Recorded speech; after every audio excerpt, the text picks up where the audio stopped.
Hung ila ingkang bermono candhi Adi Batari Uma nuwun wonten pangendika ing adawu pukulun dina kalenggan iki ulun kayan jeneng kita darbi sedya nginggar-inggar penggalih tumurun saka kayangan Junggring Saloka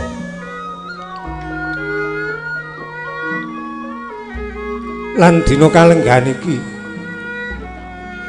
jeneng para Adi Betari lan pun kakang wis dumunung ana sak caketing telaga ingkang bening banyune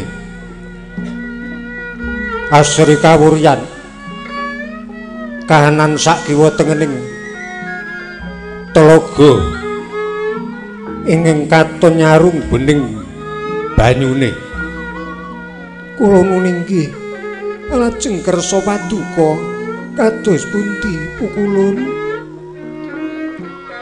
ren pun kakang lan jeneng kita iku tetungguling para yang nirbayadi ulun iku tetungguling para Jawata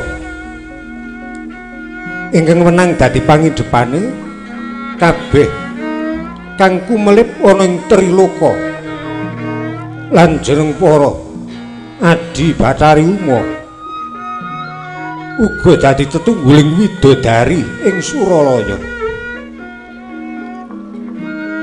padatan lamun ulun ngersake siram Jamas Dewasraya ya mung ana ing kayangan Junggring Saloka nanging ora kaya sak gedhagan wektu kalenggan iki ulun tumurun saka ing kayangan Junggring Saloka bebarengan karo Adi Batari Uma niatipun kakang nedya siram Jamas Dewasraya cara menungsa ayo yayi bareng karo pun kakang siram ambyur ana ing telaga ingkang bening banyune iki kula nunggih pukulun menawi perso paduka mekaten kula namung nderek dhateng Sentika nanging menapa iki prayogi upaminipun wonten papan ingkang ngeblak kados mekaten ora perlu jeneng kita kuwatir awit kabeh para durandara senajan kepara adoh wis ulun dawuhi supaya njaga katentremaning sak kiwa tengening telaga iki dadi ora perlu kuwatir yen ana sedhengah manungsa utawa titahing Bathara ingkang bakal kumawani nyeraki telaga iki mulih kang jenjem rasane atimu rasah perlu kuwatir kula nuninggih Sendika ngestakaken dawuh pukulun monggo kula nderekaken ayo enggal bareng-bareng miwiti siram Dewasraya ana ing telenging telaga ingkang bening banyune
rumangsa rega rasaning manggalih ulun kula nringgih pukulun kaya mengkene rasane siram Dewasraya cara titah ing Recapada.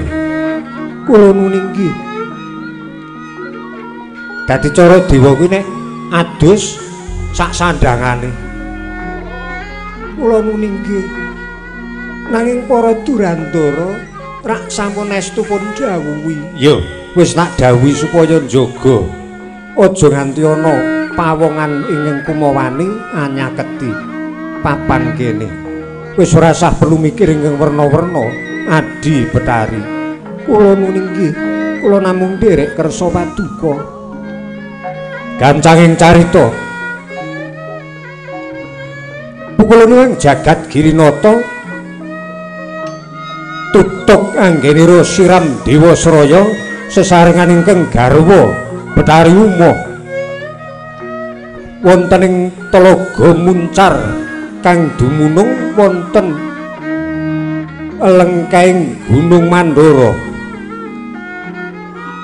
Kocapa nalika semanten wonten Durandara kekalih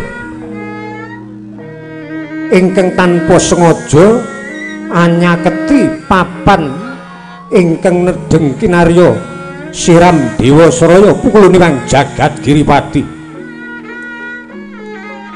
Sami kagetipun antawisipun Sang Hyang Bathara Guru kaliyan garwa. Ugi kaya ngapa kagete Durandara kekalih ingkang nama Citrawarna kaliyan Srenggani Dewa. Kageting penggalih pukulunipun jagat Girinata sakala ndadosaken dirbabak mukane tandha yen tumangku duka.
Ya dewa yang nonton wong aprang tias padha sarasaran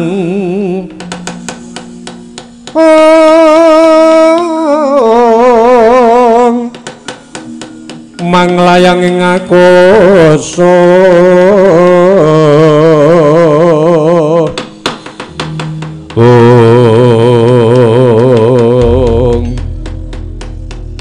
Surapatut banget Citrawarna karo Srenggani Dewa. Kowe sak keloron nglirwake dawuh timbalan ulun murang tata tumindakmu. Wis ngerti lamun Talaga Muncar iki lagi tak nggo siram Dewasraya bareng karo garwa ulun Adi Betari Uma. Ewa semono kowe ngawur bawar tumindakmu Kumawani anyaketi nganti gawe wirang pepundhenmu Adi Betari Uma. Yen mengkono pantes lamun jeneng kita sak keloron ulun patrapi pidana. Rening senajan to wujudmu bagus dasare kowe kuwi wis tataran wasu magangan dewa. Nang rening tumindakmu tanpa petung ing atas menungsa angel ditata kaya patraping buta mandi ciptane pukulipun Jagatnata.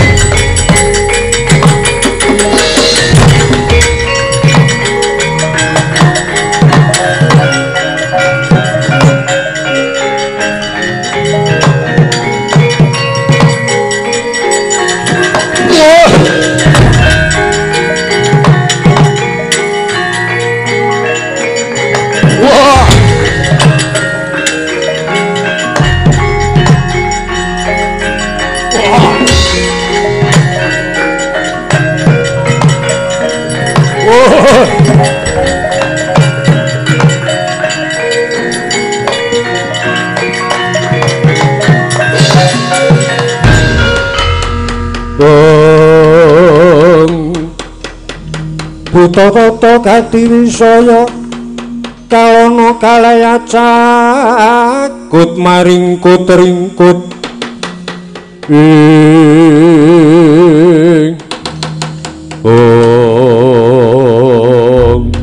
ora dalah kepiye Adi Srenggani Dewa kowe karo aku nampa dukane pukulane wang Jagatnata. Waduh, aku dhewe ora rumangsa luput iki mau aku karo kowe nyeraki telaga ingkang kanggo siram Dewa Saraya pukulane wang Jagatnata ora disengaja. Pancen ya mengkono nanging rening kowe karo aku wis kebacut dianggep luput ora wurung dipatrapi pidana disotke dadi wujud kaya ngene. Waduh, kepiye iki? Apa ning malah awake dhewe apike ngadhep ana ngersane pukulane wang Jagatnata. Arep ngopo? Nyuwun pangapura. Pukulane wang Jagatnata iki nek gampang luwih gampang, nek angel kelangkung. Terus tan kena tinumbas sarta ngono. Ya ora ning gampang angel pukulane wang Jagatnata iki. Nek wis duka ya wis ngene iki. Ning mau kawijil pangandikane pukulane wang Jagatnata. Kepiye? Kowe karo aku di ngapura ning kudu mbangunke tapa. Kowe karo aku kudu tapa. Iya. Pirang dina ora sah diitung taune, ora sah diitung sasine. Mengko nek kira-kira keketek ing atiku karo atimu wis musik bakal bisa nampa pangapura saka ngarsaning pukulane wang Jagatnata. Kowe karo aku bakal entuk dalan bisa pulih dadi wujud jalma menungsa kaya mau-mau meneh. Oh, landalah. Lah lek ngono awake dhewe topo nang endi? Ya wis golek papan ingkang kira-kira mathuk kanggo mertapa, apa ya golek guwa ingkang bisa amot yen to di papan apa dadi papan dununge awake dhewe. Apa ya nang pinggiring segara, apa ya nang tengahing alas. Wis bagune ayo mbacutke lagu mertapa njaluk pangayoman ana ngersani Hyang Widiwasa lan ngenteni mulunging penggalih pukulane wang Jagatnata kersa paring pangaksama marang aku lan kowe. Oh iya Di, yen pancen mengkono ayo gliak-gliak mbangunke tapa supaya awake dhewe entuk pangapura. Weh, iya prayoga mengkono.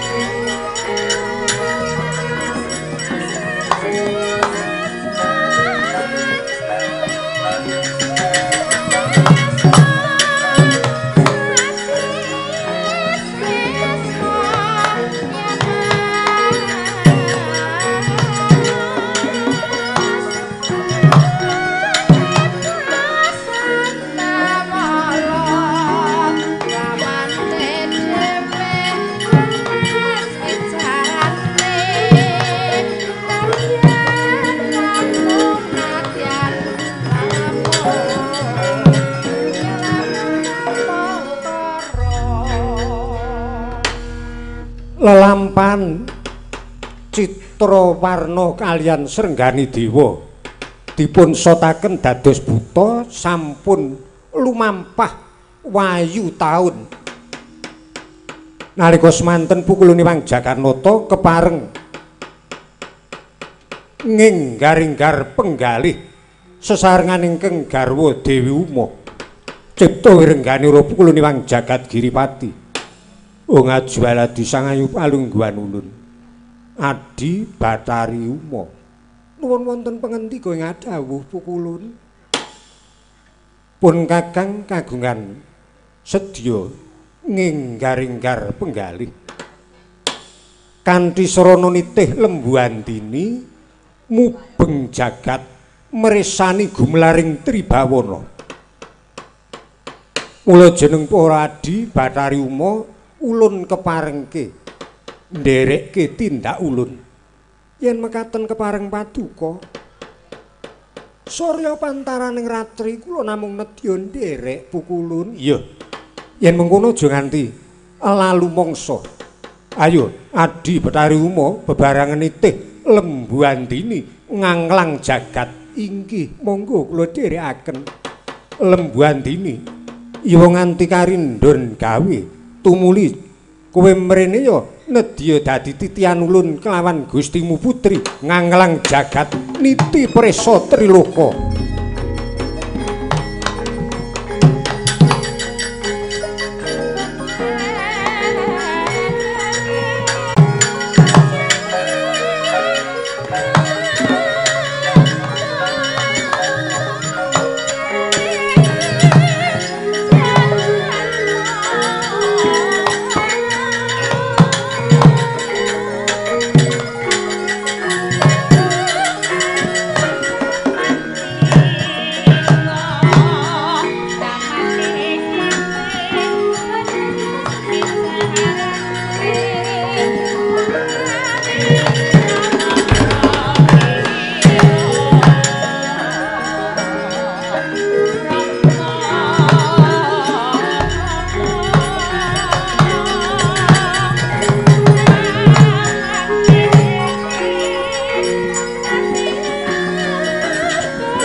Gancanging carita Sang Hyang Bathara Guru kaliyan ingkang garwa Dewi Uma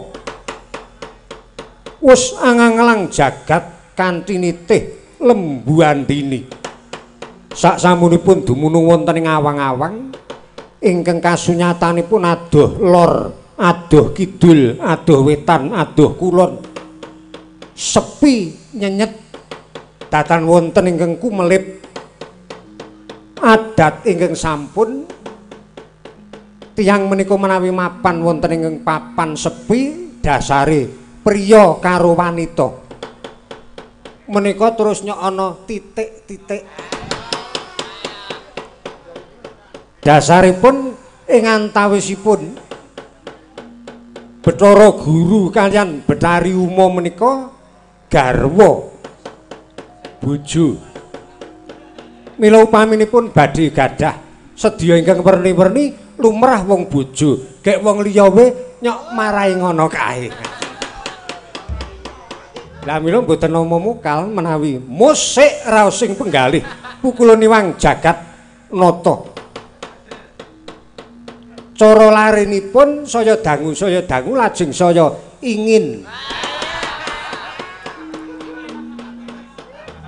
Cipta Wirenggani Pukuluniwang Jagatnata Adi Betari Uma nuwun wonten pangendika ing adhawuh Pukulun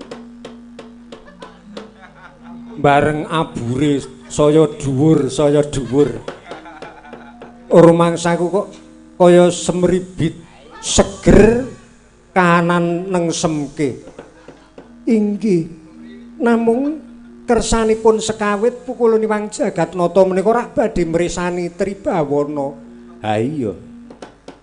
Menapa sebabipun saya inggil anggenipun gegana. Lah karepmu menawi saya inggil rak mboten prisa menapa-menapa wong sampun ketutup mega. Iya ya. Lah nek ngono prayogane kepiye? Panjenengan menika aneh. Paring dawuh kaliyan Lembu Andini kok ya kon munggah. Lah kudune, lah nggih, kudune malah ngisor. Utawi mengandhap ngaten. Oh ngono. Inggih. Lah yen sampun inggil ngaten menawa ya ora prisa apa-apa wong wontenipun namung mega kados mekaten. Ya wis. Mengkuto Andini prayoga kowe rada meduna sithik. Nah ngono. Menika ya dereng semer menapa-menapa. Ya ora apa-apa perkara weruh triloka iki sesuk-sesuk rak trilokane ora owah. Ingkang luwih pokok ki aku mung butuh seneng-seneng bareng karo sliramu. Kula nuning nggih Pukulun. padang-padang isor kae apa? Tak matke saka kene kok kaya ana tulisane jual nasi goreng.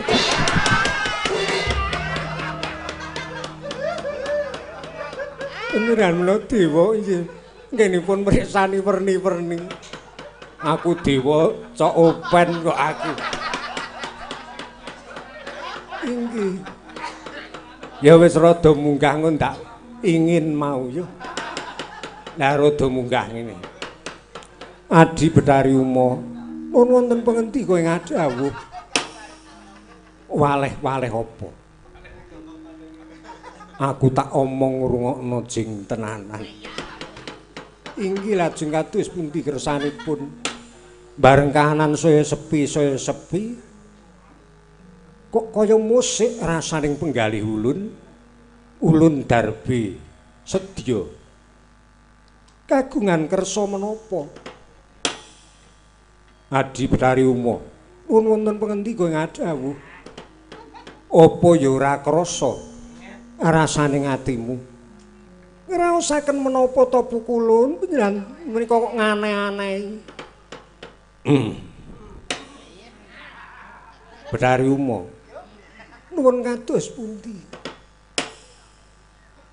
Bareng awake dhewe wis dumunung ana ing ngakasa. Kala mangsane lakuning mega kaya bisa nyumurupi cahya ingkang sumarat saka ing kene. Jebul kae sarating srengenge, sarating Hyang Pertanggapati. Ulun rasake kok kaya wancine iki wis kaya nedya wanci surup surya, sengenge wis gumiwang mangulon. Dasare iki kok kaya ana perbawaning layung. Bareng layung, swasana layung kaya mengkene iki nempuh marang jalma menungsa. Aku mesti padake kahanane Adi Betari Uma kok kaya endah temen. Kados pundi ta pukulun kersa paduka. Nek ana layung kaya ngene iki nyawang wong siji lan sijine. Kuwi sing ayu saya ketok ayu, sing bagus saya ketok bagus. Ingkang semune kuciwa dadi patut. Adi Betari Uma blak-blakan pun kakang kaya dene kepanduk jemparing asmara. Pun kakang nedya kagungan kersa. Blake pun kakang nedya nindakake cumbana amilang resmi nedya saresmi ana sakluhuring triloka. Kepareng paduka menika kados pundi? Kula kaliyan paduka menika rak dumunung wonten gigiring lembu Andini. Wis ora perlu kuwatir. Andini wis tak tamani nganggo mantram sakti.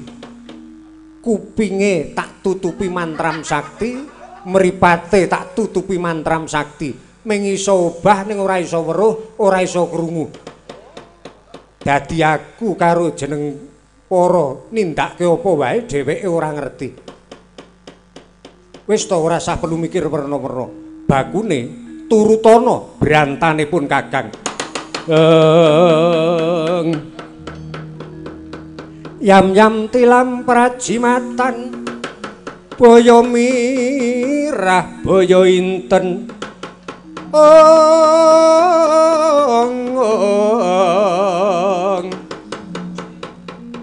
Hari sang kalih nedya ngayahi karya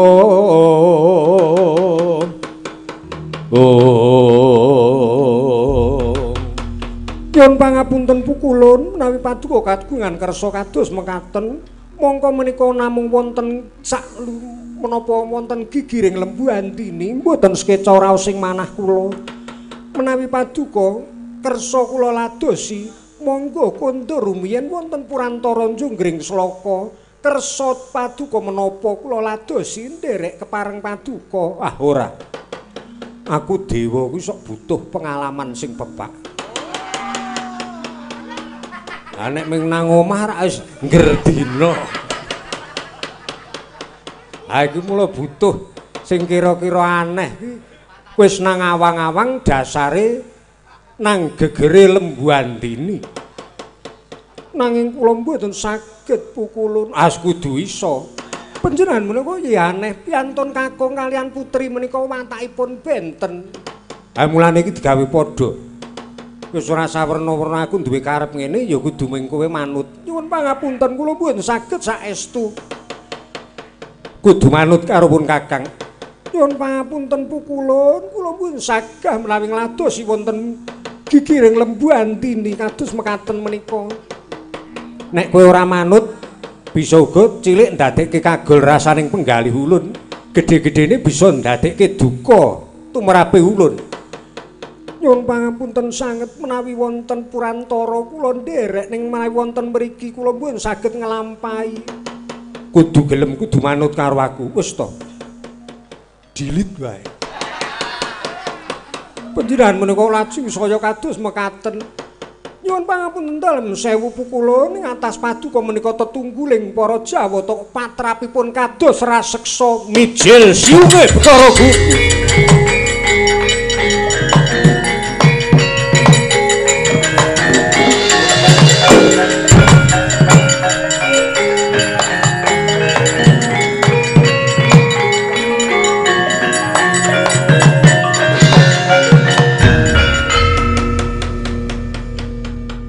Sinajan to jejering putri nanging bawanipun Betari Uma dadi tetungguling para widodari mila ora mokal mandi supatane sinareng Sang Hyang Guru den sepatani dening Betari Uma ngendikanipun Betari Uma ing atas Sang Hyang Guru tetungguling para Jawata nanging tumindakipun kaya raseksa. Sakala Sang Hyang Guru kagungan siyung kalih paribasan sakwa ing randu mila wiwit wekdal menika pukulun Hyang Jagatnata ugi kepareng agem sesebatan Sang Hyang Randuwana utawi Sang Hyang Randuwanda. Nanging kelajeng duka kaliyan ingkang garwa.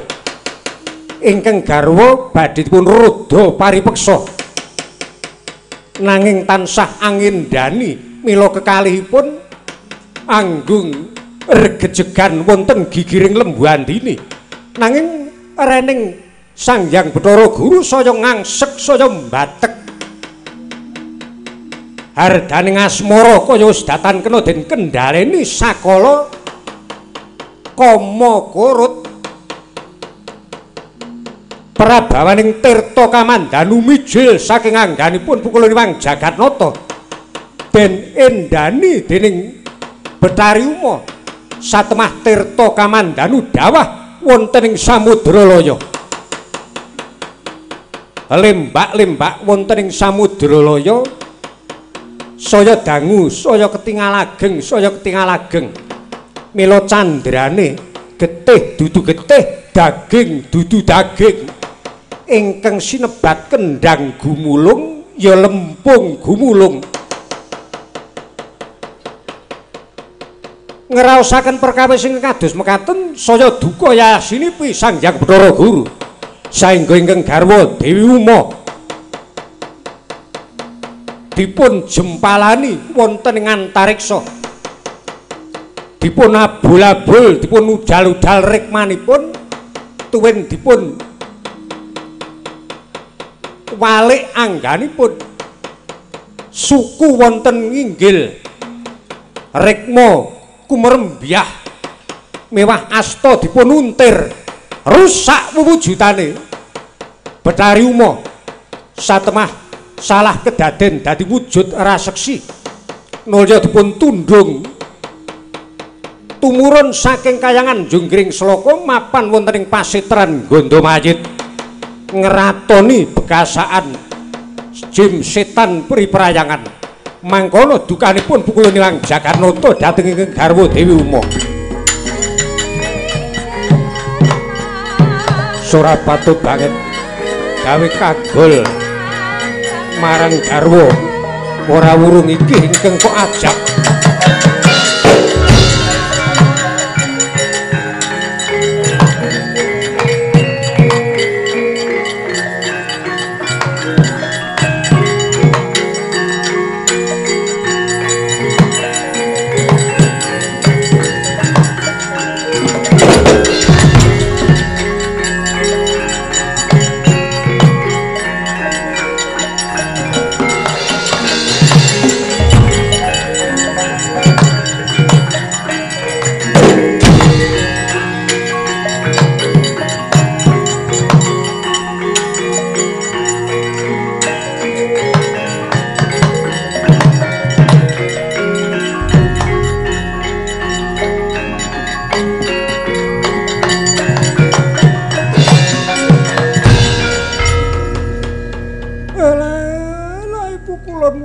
Dong pangaksama kula nyuwun pangapura Pukulun.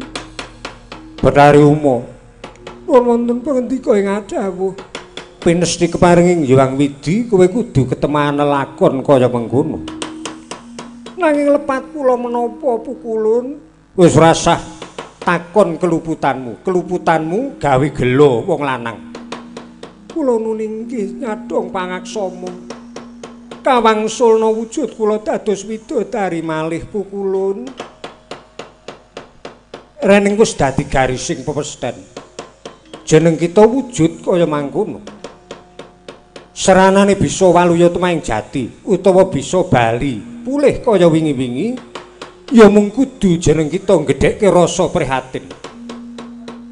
Lajeng benjang menapa kula saged wangsul wewujudan kula pulih dados widodari malih Pukulun. Ana keketeking jejantung ingkang nenuntun marang keplasing cipta. Ulun kaya nampa dawuh pangandikane Eyang Pukulun Bathara Wenang.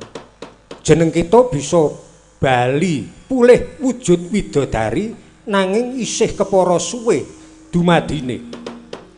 Kula nuninggih lajeng tandhanipun menapa kula saged wangsul dados widodari besok lamun tawasana satriya putraning ratu ingkang angka 5 satriya putraning Narendra ingkang angka gangsal iya angka 5 saka bapa 6 dhewe saka ibu ya kuwi bisane dadi sarana kowe pulih dadi wujud widodari.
punika warnanira ingkang wonten pertapan Sukalima. Kocapa Sang Tapa Pandhita Durna nampi sowanipun putra siswa kekalih ingkang nama Kalanjaya tuwin Kalantaka. Putra siswane Dahyang Durna ingkang wujud denawa sak gunung anakan gedhene. Lamun to kacandra dasari awake kaya gunung anakan, rambut ingkang thukul saindenging angganira kaya taru tumaruna, kaya gegodhongan ingkang urip ana ing peperenging gunung.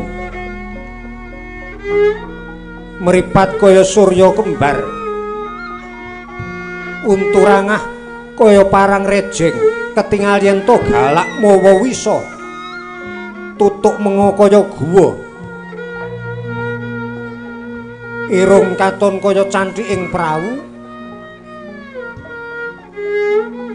katon anggegirisi.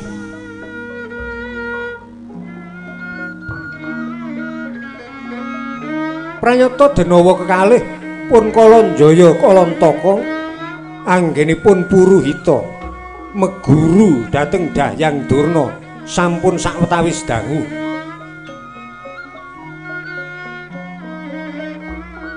Awit eling dieling yen to denawa kekalih sayekti duking uni kedadosan saking prabawaning wasu kekalih ingkang dipun sepatani dening pukulan Sang Hyang Jagatnata. Keteking ati buta sakloron kudu golek sarana mulih saged wangsul dhateng wujudipun kang sejati.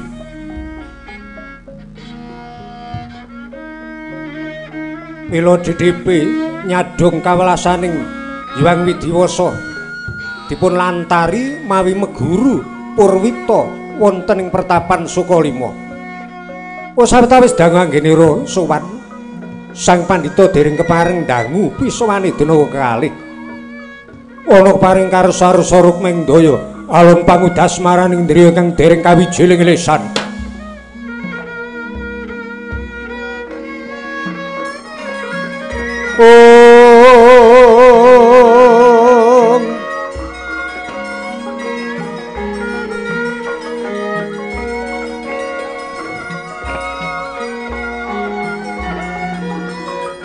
Pandhita karya wangsit mimba kumbang ngajaping tawang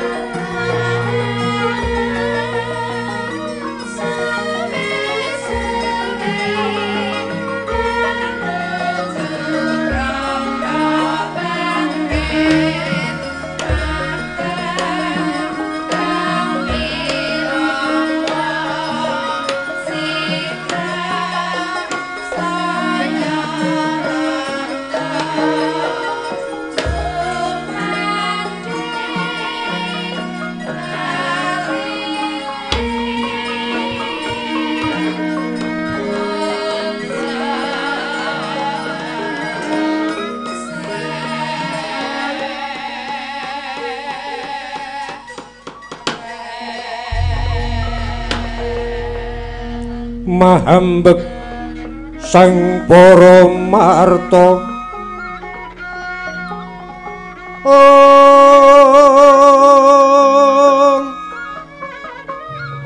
tuhu pandhita kang muslimpat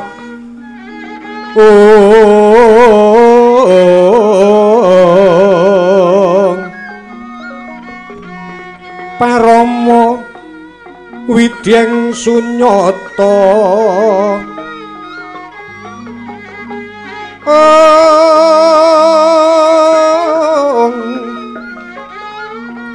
mengkuliring kasarjanan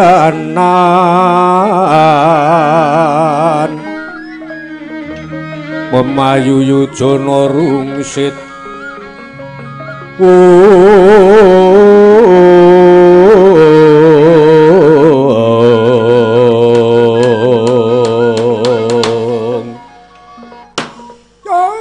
blekuduk manyar-manyar. Anakku ngger Kalanjaya Kalantaka Bagya. Sowanmu ana ngarepanku.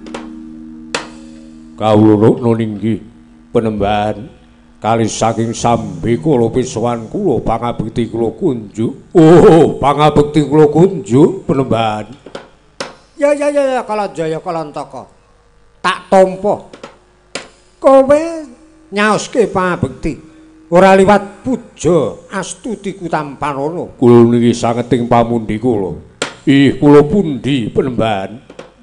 Prayogakna nggonmu lungguh. Sampun kirang setunggal menapa. Wah, sampun prayogi. Sawise prayoga ingkang dadi lungguhmu. Ngger Kalanjaya karo kowe Kalantaka. Nuwun kados pundi? Ih, kados pundi? Aja kaget atimu. Mula kowe tak timbali supaya nyaket ana ngarepanku. Wonten dawuh menapa? Wah, badhe paring dawuh menapa Penembahan? Rening niate kowe iki meguru karo aku, mongko wis sawetara suwe kowe dadi muridku. Wis tak paringi saliring aji jaya kawijayan kanuragan. Wis tak paringi wiridan ngelmu ingkang werna-werna, wis tak paringi mantram sakti ingkang kok butuhke. Kula nuninggih. Mula ibarate kowe sak suwene dadi muridku. Wis tak gendongi, wis tak soki nganggo aji japa mantra ingkang bakal bisa ndadekke saya gedhe perbawamu utawa saya digdaya kahananmu. Kula nuninggih. Lah rening kowe wis duwe sangu ingkang nyukupi. Bab kadigdayan kowe wis ora nguciwani. Bab kekendelan wis ora nguciwani. Upamane kowe dadi sapu kawat bebetenging praja uga bakal mitayani. Kalajaya lan Kalantaka tak kandhani. Niatku ngesokke ngelmu karo kowe wis jatine batin-batinku kowe arep tak magangke supaya suwita ana ing negara Ngastina ndadekke daya kekuatan tumraping praja Ngastina.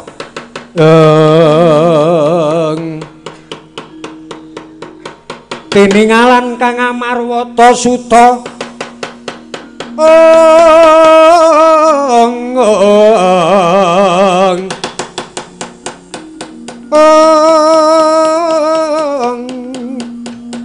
Risang Denawa kalih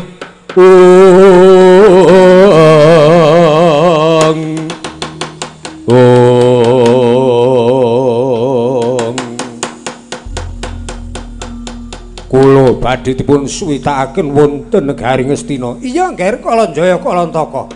Wah, bingah ingkang tanpa upami menawi kula badhe dipun aturaken wonten ing nagari Ngastina tuwin ing mangke saged dipun pitados dening tiyang menapa pepunden kula ing Ngastina amimbuhi kekiyataning praja Ngastina. Iya, ora perlu mas kuwatir. Janji aku ingkang matur ana ngersane ingkang sinuwun Angger Prabu Duryudana mesti ditampa suwitamu. Kula ninggih, kula namung nderek wonten ngarsa paduka. Lajeng bidalipun benjang menapa? Nek pancen kuwi wis padha miranti wis sumekta ing diri sawega ing gati ora sah perlu direndhe-rendhe perkara iki. Kula ninggih. Enggal-enggal gegancangan budal tumuju ning negara Ngastina. Ning ya kuwi reneng kowe kuwi arep tak magangke dadi prajurit ana ing negara Ngastina. Kowe kuwi dadi kawulaning ratu. Tegese upamane mlaku ya ditata. Ya kudu ngerti barisan, ngerti diabani, ora kok minggugu karepe dhewe dibudalke waton mlaku teng glayar, ora nganggo ditata. Kuwi beda karo nek ming buta uraan, kowe iki buta kawulaning ratu. Kula nggih setika ngestakaken dawuh. Mila lajeng dipun barisaken. Lah iya prayoga dibariske. Ning menapa tiyang baris menika nggih namung kalih. Mengko kabeh cantrik manguyu jejanggan. Ulu guntung indung-indung etok-etoke takone dadi prajurit. Ning intisarine wigatine ming kowe iku supaya ngerti Rama ngono dadi nek mlaku diiringi sesuk nek wis tekan kraton Ngastina. Dadi siji karo prajurit Ngastina sing wis kulina do ngrungokke gamelan nek mlaku ditata iramane kowe iki ben ora nunjang palang ngono nek dibudalke bareng karo prajurit Ngastina. Oh nggih. Dadi kudu ngerti Rama. Iya sendika ngestakaken dawuh. Dasare kowe kira wis ana ing Sokalima kuwi wis sawetara suwe Sokalima gamelane ya ora muni. Merga ana kahanan kaya ngene. Mula umpamane kanca iki disasmitani ya do ilang pengangen-angene, ayo wis ora jeneng mokal. Kon jikuke wayang yo tingak-tinguk. Suwene ra jamak. Oh nggih. Nek ngoten nggih pun prayogi. Lah mula ki kudu ditata karo irama barang iki ben ngerti ora kok kowe iku buta delungap-delungap anggaran udut. Udut dimen-menke. Oh nggih. Lah mulane iki kudu sing tanggap sasmita ngono. Nggih, sendika ngestakaken dawuh dados budalipun dipun totaken kalian cantrik menapa. Engko cantrik takone do melu baris men kaya prajurit akeh dampyak-dampyak ngono. Oh nggih sendika ngestakaken dawuh. Lajeng dos pundi anggenipun tata baris? Metu dhisik ana madyaning pelataran supaya gampang nggone nata baris. Inggih.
Kowe wong loro kudu tata-tata. Kula nuni nggih.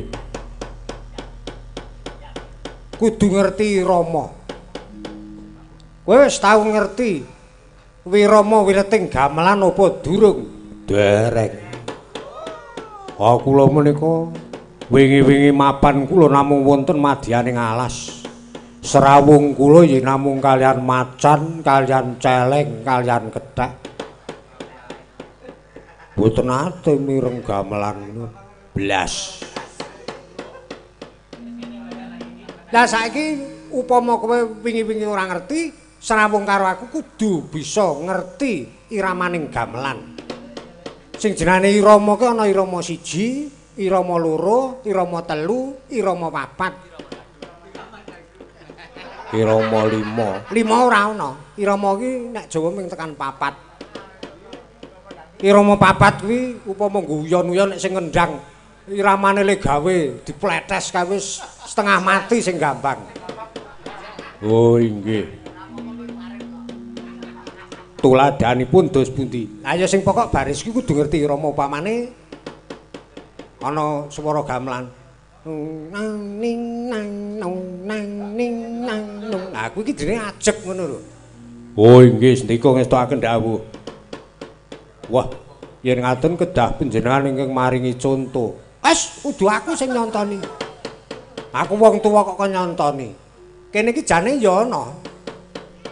Muridku kuwi sing janjane kuwi ya pranakan buta ning ora patiya galak. Ana nang kene wis suwe tak kon dadi pengareping cantrik. Nah, kuwi rada ngerti karo Irama. Tak kone mrene cahe. Ora dingak-dinguk nang kono. Rene.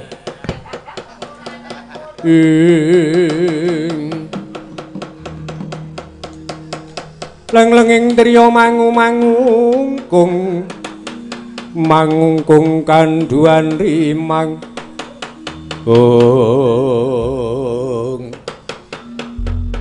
Aja kaget kowe tak awe rene. Ola dalah. Lha iki jan geragapan saestu sing tebis kula pun diawe didhawuhi mriki niku rak jane kaget niku terus ajeng didhawuhi napa enterane niku. Kala Jaya karo Kalantaka arep tak kon ajar baris. Ngoten. Mengko rening buta loro kuwi urung ngerti Rama, sing ngerti Rama rak kowe. Merga kowe wis dadi muridku wis suwe. Nah, kowe kudu iso dadi pengarep, iso nyontoni ngono. Oh, nggih kula ming derek mawon to. Dadi sing kira-kira mangke dheweke niku sing dibutuhake niku napa ngoten. Ya wis pokoke iki kowe sing nyontoni. Oh, nggih sendika. Niki ayo kuwi. Engko dhek kudu manut renyong. Yes, aku manut. Menika murid sampun dangu penemban. Wis suwe. Weh. Ing atas liyane iki nek kuciran iki rambuté iki ya dawa-dawa kok ming sithik dikucir mongko nang dhuwur. Niku nggih duwe jeneng. Duwe. Kula niku Serawung pun suwe urung ngerti. Kowe iki ya duwe jeneng. Lho kepiye wong ora duwe jeneng? Ayo duwe. Jenengmu sapa? Jeneng kula niku Driya Semara. Oh. Jenengmu Driya Semara. Heeh, Driya Semara. Ket lahir kuwi. Jenenge cilik beda meneh utawa duwe alias. Aliase sapa? Tarmidi Suta. Oh.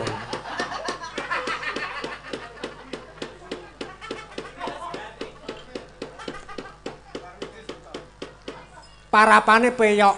Wah, betul peyok. Kowe kok jane sanehane rambut ming sithik ngono ya dikucir nang dhuwur barang. Ha iki saking kepengine niku to. Niki pripun ngajeng dibudhalke pripun? Ayo engko dibudhalke men ingkang pokok kuwi perkara barise ora apik ning ben apal karo Irama. Oh, nggih rak ngoten. Nggih pun. Wis kudu manut, ora manut ku ndak ora ngerti Rama kok aku sing arep mesti beres. Ya aku manut karo kowe. Ayo, geliyak-geliyak budal tumuju negara Ngastina. Kowe tak magangke, tak suwitake ana ngersane Kang Sinuwun ing Ngastina. Ih, kula namung derek. Iringane ajeng napa niki sing kira-kira mlaku mawon wong tanpa latihan. Ya aku manut karo kowe sing kira-kira mlaku apa. Akipun sing gampang-gampang mawon. Wis pokoke engko nek gamelane muni kowe ngetutke lehku mlaku ngono. Ya wis aku manut karo kowe. Teka mangkono budal sami saknalika buta kekalih miwah semantun Kidahyang Durna Sang Resi Kumbayana tumuju dhateng negari ing Astina nedya nyuwitakaken Kalanjaya Kalantaka.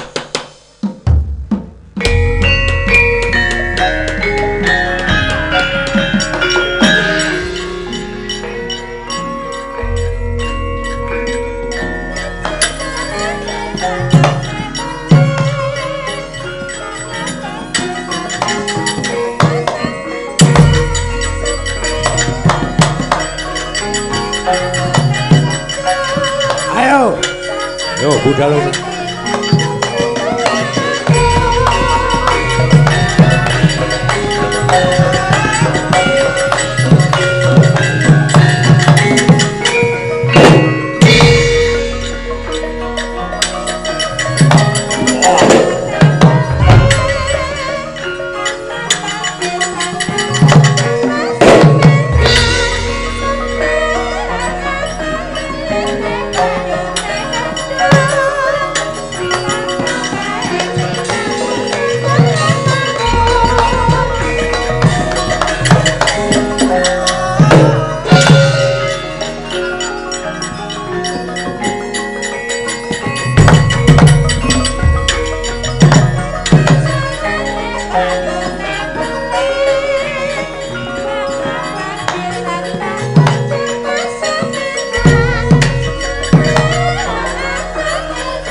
Delokke ya. Yo kaya ngopo? Ben kowe apal karo iramane. Ya aku manut. Mergo aja nganti gawe cuwa nek tekan negara Ngastina. Ya aku tak nirokke lemu solah bawamu tak tirokke. Kudu digatekke tenan ben ora kleru. Ya.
Ora ngono kok.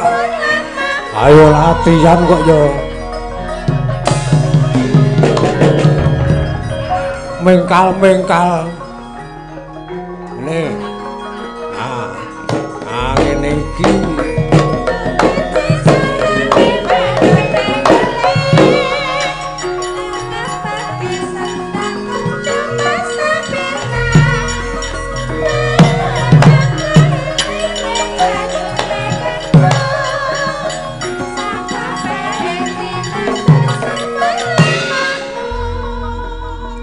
Bendemu mlaku ki kira-kira iso apik. Kae manut tiringane. Iki penak ki nggo mlaku.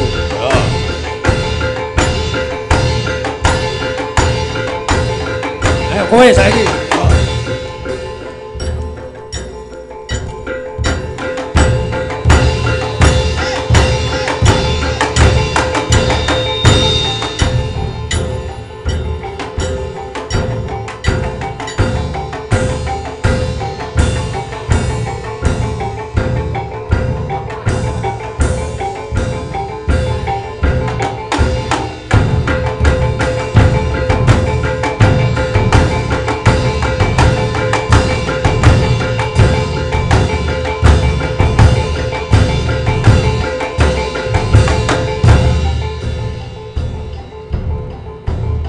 Terus ngono kuwi. Dimatke. Ya.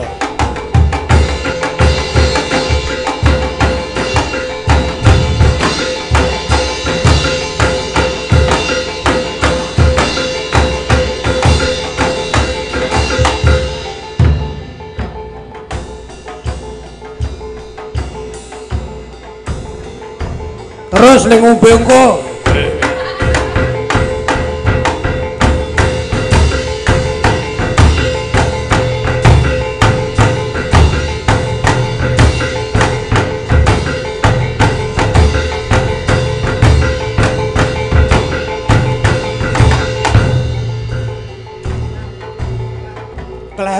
iki. Sing piye? Nggon iki lho. Nek ana tang tang tang tang tang tang du tang tang tang tang tang tang du ngono kuwi kudu sing prayitna. Tang tang tang tang tang tang.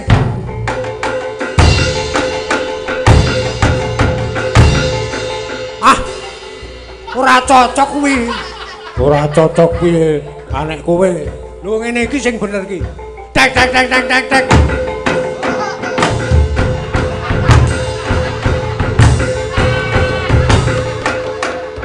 Musik ora cocok ki malah kowe. Ah, cocok kok aku. Sing bener ki ndak ra ngene iki. Tang tang tang tang tang tang. Tang tang tang tang tang. Tang tang tang tang tang. Kuwi iki kleru. Sing bener ki ngene. Tang tang tang tang tang tang.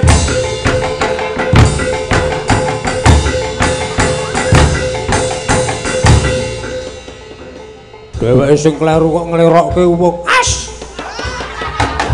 Wong aja. Ayo mlaku.